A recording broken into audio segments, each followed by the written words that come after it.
I'm Matt from Highly Recommended. What's up, man? Okay, you can call me the dude from Highly Recommended. The dude from Highly Recommended. That's right.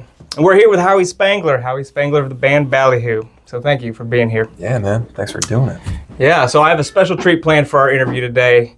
I know that you no longer drink alcohol, correct? Yeah. So what I brought here, I've got them right here.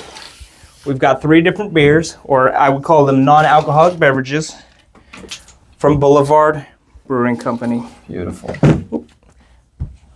There they are. Nice. Boulevard Brewing Company is from Kansas City. They were founded in 1989.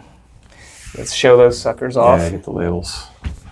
And Boulevard Brewing Company has grown to become one of the largest specialty brewers in the Midwest. And they have 3 non-alcoholic beverages that they offer. So we're going to test these out today. Okay. If you look at them, we've got the Quirk Superfruit Seltzer. You've got Flying Kick non-alcoholic IPA. And you've got the Boulevard Wheat with lemon. Okay. Is there one that you would like to try first? Let's try the wheat. Okay, wheat. All right. Blue Moon style or something, right? A little bit. And before we crack this thing, I just want to tell you a little bit about this beer. Sure.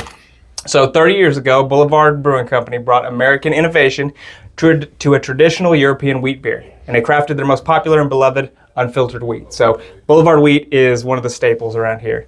And they take that same spirit of craftsmanship and created this non-alcoholic version of the Midwest's favorite craft beer.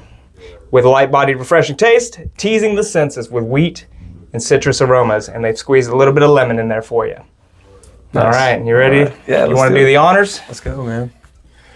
Now, before you drink it, you gotta give it the smell test. Do the whole thing. Yeah. Okay. Let's see what the pouring style. There we go. I used to be a bartender. Did you? Yeah.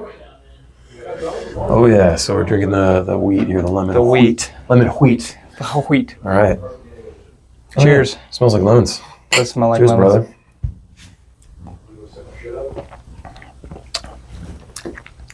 What do you think of that? So you're saying it's got like a, tastes like a lining kugel or something? Yeah, it definitely has that summer shandy vibe to Yeah. it. You know, we're doing the non-alcoholic beer thing here, so I just wanted to ask you to start this whole thing off. What led to your decision to quit drinking alcohol, and what changes have you noticed since you quit? It was like years of thinking about it, and I was just getting kind of tired of it. I was getting sick of the way it was making me feel, and there were points where, like I like to have a beer, like making dinner, like just whatever, just making dinner, cooking, like crack a beer. Yep. And I realized even through the cooking process and then eating, I was still in the same beer, and I would get like 3/4 of the way down, and I wouldn't finish it. And this was happening more and more constantly. And I was like, I'm not really feeling it. It's kind of making me feel icky. It gives me the ick. And then we did 2019, we did our first little Sober October thing on tour. And most of the guys made it 2 weeks, 2.5 weeks. And I ended up making it to the end. It was our Halloween show in October that year. And I took 1 shot on stage. I was like, fuck it, we're here, But at that point, I'd actually started before October, so technically it was a month. And even then, I was just kind of like, okay, well, that was pointless, Yeah. It's like if you're gonna drink 1 shot, Right. What's the point? Sometimes even 2 shots, what's the point? And then I don't know, I just got over it. And then there were a couple shows where I got really, really shit faced, and I didn't remember hanging out with my friends and stuff. Like my friend of mine, she sent me a video of me like freaking on her the next day, like Dad, just being an idiot, Yeah. And I was like, oh, I look like such an idiot. I don't want to. Just that ick, man. Yeah. In more ways than one. So yeah, it was making me feel gross, and I also didn't. I was like, I shouldn't be. I'm over this. Yeah. I was going to quit entirely. It's been really nice to have offerings and stuff like this, because this got me through my first 2 years. And now I kind of moved on and I don't need anything, but that's kind of where I'm at with these as well. You get kind of it's cool, it's helping, and I didn't really have a problem with it. I just got sick of doing it for 20 some years. And then now it's lately, I'm just kind of I think I've had one, because I would get like a 6-pack every night for the tour. Everybody else gets beers and stuff. So I'm like, yeah, just give me a 6-pack of Athletic or whatever. And I think I've drank one this entire 2.5 weeks that we've been out. So yeah, you like, kind of just, at some point, I feel like you just move on and you feel like you don't need it. yeah. Awesome, man. Well, listeners and followers of the Highly Recommended channel, most of them are going to know Ballyhoo. They're going to know your music. But if somebody comes across you and they are not familiar with your music, how would you describe that to somebody? In the past, if I really want to keep it really simple, I just say, you know, if Green Day played Sublime songs. Okay. That's like the best way to describe it. Like, just, at the on the generic levels genre, you would call it like reggae rock. You know, I like branding things, so I've just always done that. So I call it beach rock.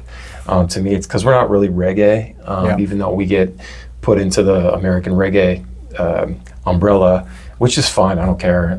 But when I hear like a real reggae band, if you listen to a real reggae and then you listen to us, it's like, oh, this is reggae.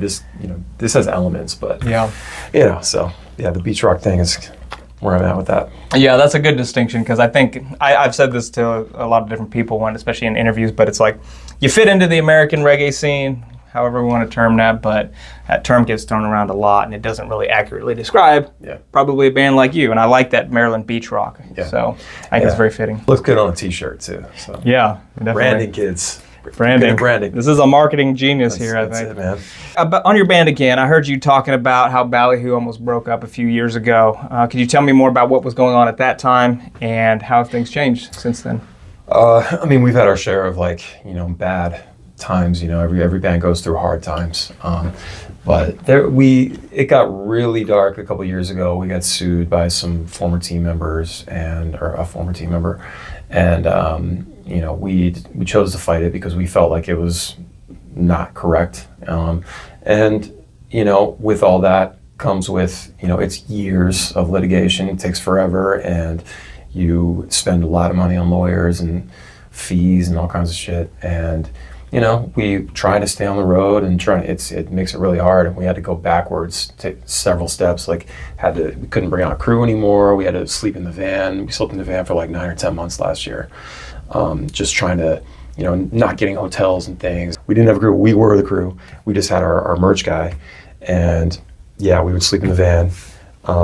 And it just got really just dark, man. It's just, we just felt like, oh my God, all this progress we'd made over the years, and one person can come in and just make it all go away. And having done it for so long and being, a little older these days, you're just like, well, fuck it. Like, I can't do this anymore, And there were a lot of tense moments. We were fighting a little bit. It was crazy. And but once the Shell Shock record dropped, it's funny, like the day it dropped, we had just hit like a settlement on this. We did lose, but it was over. Now it's just like make the payments. But we were stoked on the new record. The fans loved it. We got like 100,000 streams that day of the new record. Wow. Like we've never done that before. It was huge. And then we could see like a light at the end of the tunnel again. We could see goodness in the future. And then this past year, everything's just gotten a lot better. Like this ticket sales and things. I did make a video a few days ago saying like, why is nobody coming to our shows? And I kind of went into, just check out I don't want to go into it now, but check out those videos to understand more. But, it's just hard. It's hard to do this, and it's not for the faint. And you got to stick with it. And that was just a really, really tough thing to go through. Yeah, that I had no idea, man. Yeah. So your videos that you post are under Howi Spangler on YouTube, right? That's where people would find that. Mm-hmm. Awesome. Yeah, I highly recommend people check that out. Highly recommend. Heck yeah. All right. Dude, this tastes like, I get it now. This tastes like a ginger ale. Oh, is it a ginger ale? To me, it tastes like ginger ale. Like after you've opened it, and you put the cap back on, put it back in the fridge, get some later. That's what it tastes like to me. Yeah. There's a little bit more if you want it. Yeah, why not? I think that's probably, it's been, like I said, 2 years since I've had any of these beers. So it's definitely not as heavy as like their Boulevard unfiltered wheat would be. It's with the lemon and stuff in there. I was going to say, it doesn't feel heavy anyway. No. Yep, but that was the unfiltered wheat. Well, can you tell me a little bit about your solo projects, and how does your solo music differ from the Ballyhoo sound? I think there's always going to be you know, a Howi sound for like the songs that I write, no matter whether they're Ballyhoo or solo or whatever. But it's usually like songs that I feel like the band it's just not right for the band, or something I want to get experimental on, like make a beat or something, or maybe do a cover, or maybe do something more ballady or acoustic. I don't know, just different, just things that I feel like aren't really good for the band. I'll throw out on my own sometimes. It all kind of starts with Ballyhoo and the music, and then it all branches out from there. Like anything I've done on the side is like, you know, building the YouTube channel and going out and playing my own gigs and things, and putting out my own songs and stuff. It all stems from the Ballyhoo brand, you know. And I've told my guys for years, I'm like, listen, man, like this ain't like the old days. Like we're not gonna get signed to some major label and get saved or whatever, and make it huge. So like use the band's name, the band's brand and name to like do something for yourself, you know, to kind of branch off a little bit. And Scott's like making his own hot sauce now. Oh, okay. He grows everything in his yard and he like bottles it up, and he's been selling them lately. Okay. Yeah, I haven't tried it, and it's like, no offense to him, I hope, I just like, I can't, I'll die. I don't even want to try it. As the year is coming to a close, Howie, what is one of your highlights of 2024? It could be something musically, it could be personal, both. Highlights, really, man. It's just like we really started like we hit like a good stride at the beginning of the year. After that record, Shell Shock, it leveled us up, and we were, you know, stimulating the algorithm again, you know, in these days. But we did start selling more tickets, and which was good, because I always say, like, we'd been stuck at like this 150 to 200 a night for like a decade, it seemed. And then finally we broke through, and we were doing 300, 400, sometimes 500 in different cities. And then there's definitely cities where you're going to draw 100 maybe, you know. But overall, it has been one of the best years as far as like growth, and, you know, I just trying to keep up with making content and doing the thing. And yeah, I think just seeing the growth and sort of having us come out of that really dark time over, you know, after COVID and the lawsuit and stuff. It's good to hear that I don't know, the growth is still happening after all these years and everything, you know, and the setback that you had. That's crazy, because, you know, like I said, we've been doing it for a very long time, and you know, we're somehow able to still put out music that people want to listen to. You know, there's bands that put out records and you really wouldn't know it, or like you don't like the new stuff. You know, they're hanging on to the legacy stuff. And I'm so glad that we're not that. I mean, we still have songs that people love from the old days, but honestly, when we play anything from older records that wasn't like a, you know, the hit or whatever, like Cali Girl from an album that came out almost 20 years ago, that still hits. But you play anything else from that record, it's like people don't really know it, but they know the new shit, you know? Yeah. And we're picking up new fans all the time. And I've been asking on this whole run so far, like, hey, how many people is your first time seeing our band tonight? And a lot of hands go up. It's like, man, we're just still picking them up. Yeah, that's cool, because you got hopefully it's, you know, helped by things like you said on putting content out there. You know, things like Spotify probably helps people discover you, and then hopefully friends are telling friends, and the new music's coming out and it draws people in. So yeah, awesome, man. How you doing on your wheat there? You want to finish that off and we'll get another one going? Mm-hmm. Probably going from this one to this one's going to be quite bitter. That one's a little bit lighter, so maybe we do that one. Yeah, sure. The quirk. The quirk. So let me tell you about the quirk real quick. Okay. This is the Boulevard Quirk Superfruit Seltzer. Nice job showing that off. This is a papaya. I'm going to mess this word up. Acai. You might know. Acai. So it's supercharged with the super flavors of yellow papaya and acai berry juices. The Superfruit Seltzer brings the award-winning flavor of quirk, which is their seltzer, and it's a beverage for all occasions, lifestyles, a non-alcoholic with more personality. I can smell it from here. Yeah, smell that.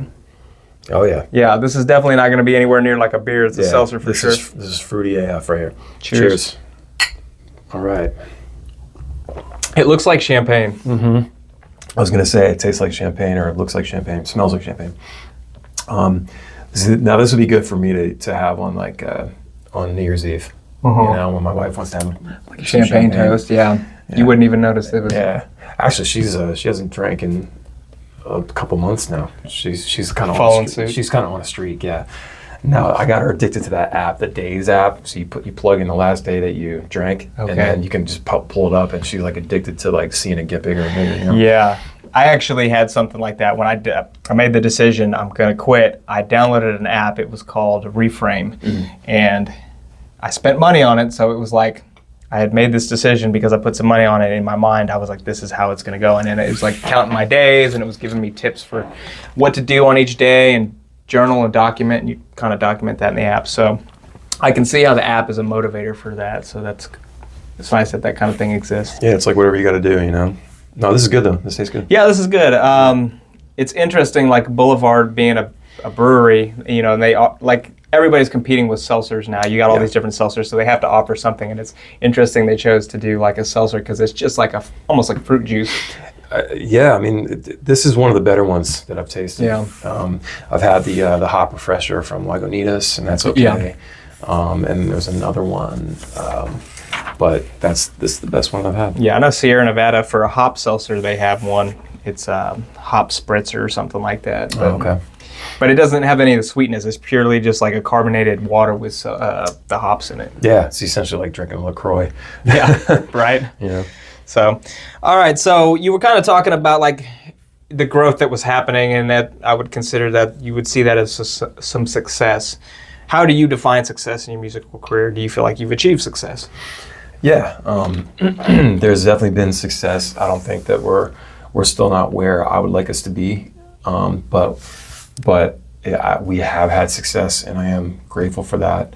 You know, getting on some of those big Spotify playlists when they first started really doing that in 2015, 2016, really helped the band. That was sort of the equivalent of getting on the radio, because you're getting all these listens and streams from all over the world. And that definitely helped. Like Walk Away is our biggest song ever, and there's a few others, Mixtape. So, you know, it's a success when you can go out and play your own songs and have hundreds of people coming out every night and singing along and selling merch. So people wearing our t-shirts and our hats and stuff. Like, that is a success, you know? And I'm very grateful for that. I would like us to be to a point where, you know, because it's not, you know, nobody's like rich or anything like that, and it's definitely like the money. It's not a lot of money, you know, still, and it's like I can support a family, which is good, and I have a house. It's not a big house, but it's, you know, I have those things, and music did that, you know, the whole art creativity thing did that.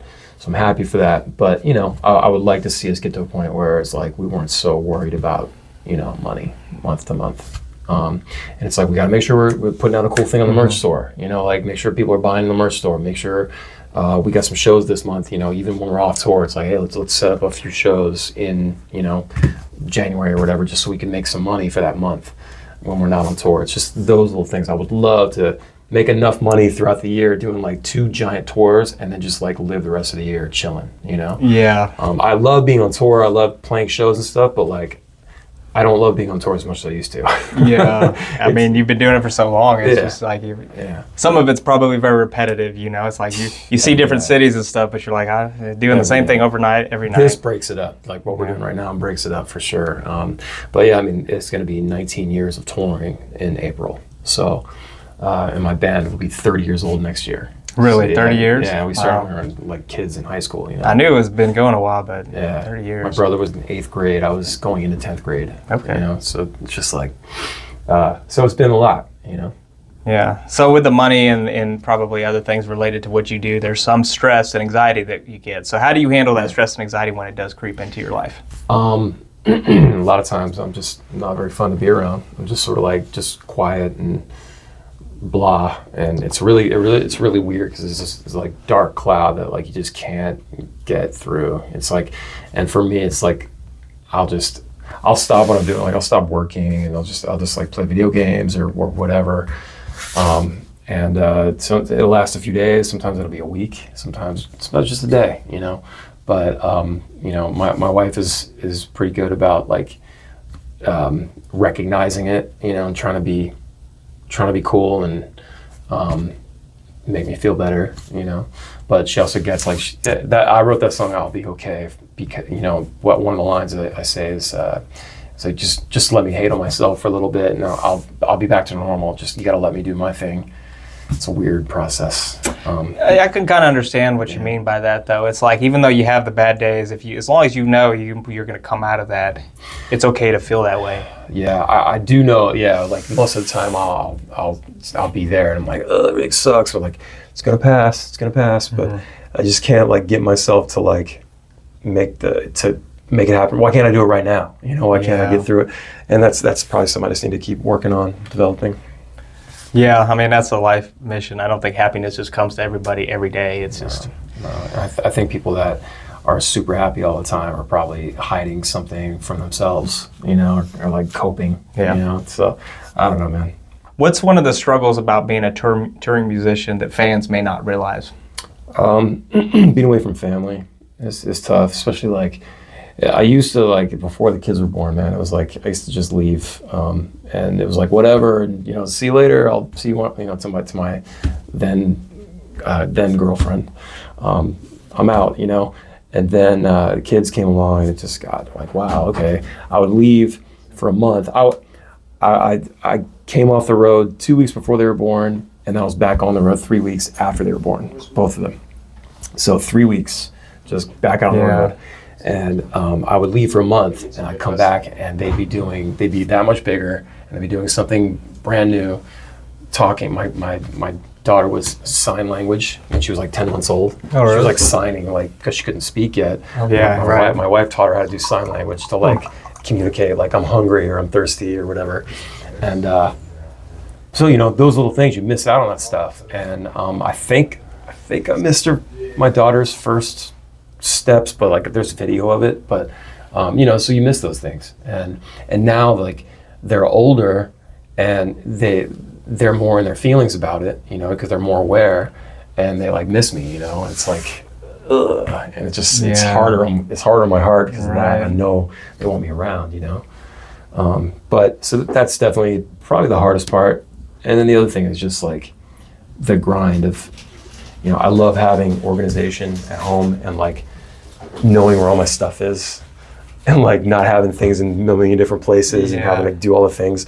I got to go into Planet Fitness, get the workout in, get the shower, get all your stuff out of the shower, dry it off, put it in the bag. It's like it's just all this extra steps, So those types of things are annoying.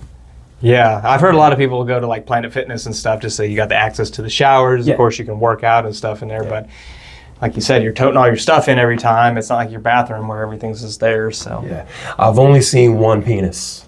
Just one? That's it? On this run. Oh, on this run. On this run. Okay. Yeah, no, I've only seen one. One besides your own, right? Yeah, right. Okay. Yeah. So two, I guess. And that was in the Planet Fitness? Yeah. Okay. It's always. Yeah. Was he an older gentleman?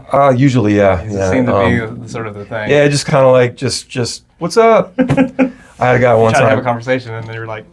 Yeah, I don't know what it is about the older generation. Is they just used to that? I guess just a bunch of dudes just walking around swinging, and like, and I was like, a couple of years ago, we were in a locker room, and dude walks up, starts talking to me, and he's butt ass naked, but he has his towel over his shoulder, and he's just completely naked. From I'm just like, hey man, what's up? He's just like, how you guys doing? We're like, oh, good man.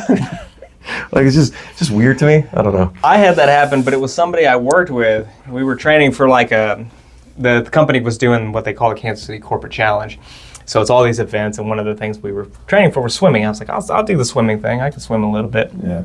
And it was the same deal. I was like, I work with you, man. Why are you full frontal nudity just coming over to talk to me? I have to see you every day now. That's so good. Yeah, that's what you get for having to go into Planet Fitness, though. But it's a struggle. So there's your man's struggle. Mm-hmm. You'll see a dick or two out there. You don't know what it's like. I don't know. You might fill it up again. It depends on who you're talking to. You might encourage some people to go on the road. I know, right? Start getting that Planet Fitness membership. And that's okay. Yeah. We make jokes all the time. Yep. Okay, so let's see. Let's crack this last one. Well, no, you got to finish that one. No, let's go. Don't let me rush you on that. And we'll sample this sucker. Right. Let's see. Which one was the clean one? There we go. All right, we're on to our last one. Appreciate you pouring these, by the way. Yeah, man. So this is the Boulevard Flying Kick. This is a non-alcoholic IPA, and it says, there's no reason to sacrifice hop flavor or aroma when choosing a non-alcoholic beer. You can get a flying start on your fitness goals, seasonal diets, or simply have an alternative when you're out in the town. The big hop presence on your nose and palate is just enough bitterness to please the pickiest hop heads. So, Okay. All let's right. crack into this. Let's go. Did you ever drink IPA, it says? I did. Yeah, I started getting more into them over the pandemic. And that's another reason I started like gaining weight in my face and stuff, and like turning purple and shit. And I was like, this ain't the move, bro. I was doing the craft beers all the time, and It was nice. Man, I was like just exploring everything. And then you get into some of the IPAs that are like 8%, and they just... Come try that, yeah. Okay. Scott, step in here. Scott's the beer guy. I actually, if you want a whole one, I'll give you one here. I got a bonus one. There you go. The bonus one. Bonus beers. Sample that, and then let us know what you think, and we'll get that on a record. Okay. Cheers, boys. Cheers. Prost. Kansas City. Now, do you drink still? Yes. Okay. But I also enjoy non-alcoholic. Yeah, it's kind of good to throw that in the mix. What do you think of that? I like it better than this one. Yeah. Yeah, and this is special. I like that. For a Okay. seltzer, that was good. I dig it. Not bad for a non-alcoholic IPA. Yeah, I could think drink they did that pretty and feel good. satisfied. Yeah. Yeah. Now, would you know that was non-alcoholic if Yes. you would know? Yeah, for sure. Yeah. It definitely, there's a difference. You can taste the difference for sure. It's like I don't know how to describe it. It's like a flat feeling. It's Yeah. like there's no spike, or it's Yeah. weird. If that makes sense. Yeah, I won't be going back to compare, but I'm like, what would the comparison be now for me to have one of these, and would I know right away if I had one that was like alcohol? Yeah. I think I would, but To me, the best non-alcoholic that tastes the most like it is Corona. yeah. Especially when you put a lime in it. It's like, that tastes just like the old days. The Coronas and you tried the Heineken Zero? Yeah, oh yeah. That's like the most popular. And that pops up on the rider all the time. I feel like that one is hard to tell. That one is, yeah, I would agree with that. I would agree with that. I don't like it as much as Corona, but I never liked Heineken that much anyway. Yeah. But, That's a unique flavor. It's like the skunky, because it's a lager, is. you know, it kind of has that skunky smell, but almost like a metallic taste to it. yeah. So, but yeah, they did a pretty good job on that one. All right, so as we wrap up these last questions here, Howie, what's one of your most treasured possessions? I was going to prep you for this question because it's kind of hard to That's a tough one. on the spot. It's a tough one. I have, when it comes to possessions, my wife. I mean, those are, of course, obvious, the family, you know. But talk about possessions, man. I've gotten like a lot less. I don't like stuff as much as I used to, and that's partly my wife's influence on me because we've been decluttering for like 4 years now. We have all this crap, you know, we just built up over years and inherited from family members and stuff. And I grew up in a household where there was just stuff on the walls and everything just crazy, and it's just like, why does it have to be this much stuff? Yeah. So like when fans like bring us something, I'm like, food or weed? No. You know, I really like my cameras, and for vlogging and stuff. I like my AirPods are in my pocket all the time. They're right now, like they're in my pocket all the time because I'm always like popping in to listen to music or podcasts or you know, whatever. Things like that, I guess. I was never really a guitar guy. I would love to say, my American professional Telecaster, beautiful guitar, but I'm not a guitar guy. Okay. Like I like playing tellies. It's beautiful. It's very pretty. But you don't nerd out over it. I don't nerd out. I couldn't tell you what's what. You know, I just play it. But yeah, stuff like that. You know, I like. I don't know. I like my Steam Deck. You know, like I like playing Resident Evil in the sky. You know, when Okay, yeah. going across. You know. Yeah, that's cool. Yeah. So if it comes to like possessions and things, those are probably, you know, silly. But I'm kind of the same way. She would vouch for this too, but like I would consider myself a minimalist. I have exactly what I need, and I don't have anything else. So I actually picked up like a foil poster when Little Stranger was in town, and somebody I know was like, "Do you know where I can get one?" I was like, "I'll just give you mine because I don't put the posters up. I don't hang on to it. Same. I'd rather gift it to somebody that does." So. Same. Yeah, we'll get like a tour poster or a festival poster or something like, "Hey, you're to commemorate." You know, I'm like, I don't want this. I don't even. I'll give it to somebody else, or whatever. I'm not bringing anything home, dude. Yeah. So, what is something that is on your bucket list that you want to do really soon? I would love to play Japan. That'd be awesome. We made some friends with Hay Smith that were on the last tour with us, and they were like, "You got to come to Japan. We got to bring you to Japan." We were like, "Let's go. Like, hook it up." And they play huge shows out there, like really big band out there. It's probably a lot of logistics going to play overseas like that. I'm sure it's a big pain in the ass, but hopefully it's worth it. I know it'd be worth it playing with them, I think. You know, playing Red Rocks obviously is that's like sort of every band's dream at some point, I would think, at least an American band. That's probably it, really. I mean, I do everything that I want to do typically. I don't really want for a lot of experiences, you know. Hey, Red Rocks is a good one, and Japan would be crazy. This kind of just an interesting one I'd like to ask is, who are some of your favorite musicians that you listen to that might surprise people? Okay, let's see. I really liked Post Malone's stuff. I don't like his current era. I am not a country fan. I'm sitting this one out. Okay. And hopefully we'll get some different types of songs, you know, more hip hop stuff later on, but I don't know. It seems like it's going to be country for a long time. Did like his stuff. Some like Sia, like her voice is incredible. Actually, I would second that for sure. Dude, Definitely. incredible voice. There's a oh man. Oh, I was just listening to Snow the other day. Informer. Yeah. Bro, it's from the 90s. But you know. so is it still new music or is that? No. I don't know if he's put out a record. So just listening to some of the this is something from the 90s. Yeah, I just I like R&B. Like I loved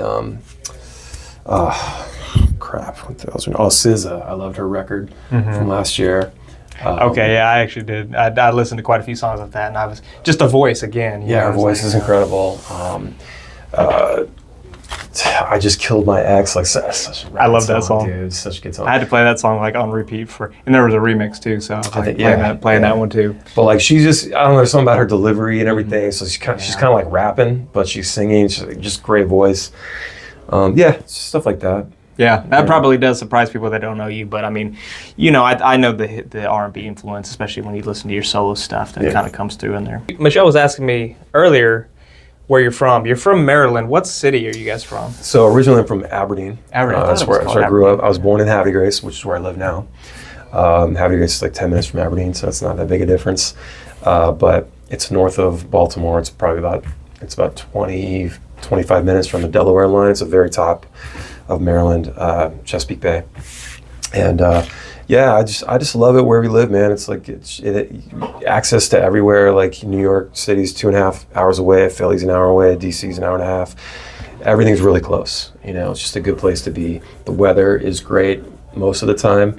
It does get stupid hot and stupid cold at times, but I remember Reggae Rise Up Maryland this past summer was hot. Awful. It was like an oven the whole time. It was terrible, dude. Like, ugh.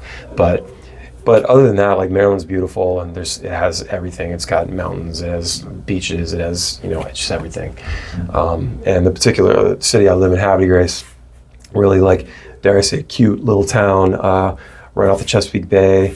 So it's a cool little downtown area. We've been doing our Halloween shows there, bringing people in.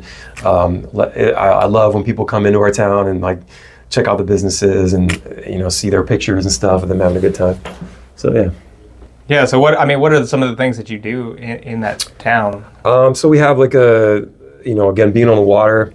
We'll go on the boat with some friends a couple times in the summer. We always call it boat day. When's boat day? And then there's a promenade down by the marina, which wraps all the way around. There's a lot of history from the Revolutionary War times and the War of 1812. And I love history stuff, and there's yeah, like I said, there's a lighthouse there that the dude like fought the British. Like there's an old cannon that's like, it's all like broken down and stuff now, but it's this cannon that the dude was like shooting at like British ships and stuff, holding it down. And yeah, there's an ice cream shop. There's all kinds of cool shops. There's a big park. There's a couple big parks. There's also there's a rock state park, which is like, I don't know, like a half hour away, and it's like it's in the woods, but like big mountain, like you can climb on and stuff. It's really cool. There's tons of stuff to do, man. Yeah, we haven't been up to the East Coast, so that area is definitely somewhere that's on like our list for the next year or two. So yeah, you got to get out there, man. You should definitely hit Maryland for sure. Yeah, I've been all over to the Southwest, and I've even lived overseas, but I've never been up on the East Coast. Yeah, you got to check it out. I'll tell you where to eat too when you come in. Okay. Yeah. All right, on, man. Well, I think I got most of my questions out there, and to kind of close this out, did you have a favorite out of these three? Oh, I'd say if I was gonna drink like all night, I'd probably pick this one. So that's my favorite too. Is it? It is my favorite, and I wanted to give it the highly recommended seal of approval for whichever one you ended up picking. So we're gonna get that. You want to do the honors and just slap that sucker on there. All right. Boulevard Flying Start IPA, non-alcoholic. Boom. There it is. There it is. Highly recommended. Highly recommended. Right there. We getting that? Everybody getting that? We got Howie and myself. That was the favorite one. So, all right, man. That's it, dude. I appreciate your time, man. Nice getting to know you a little bit more. Yeah, and for doing sure, this. bro. All right. Appreciate you coming out. Heck yeah. Thanks, guys.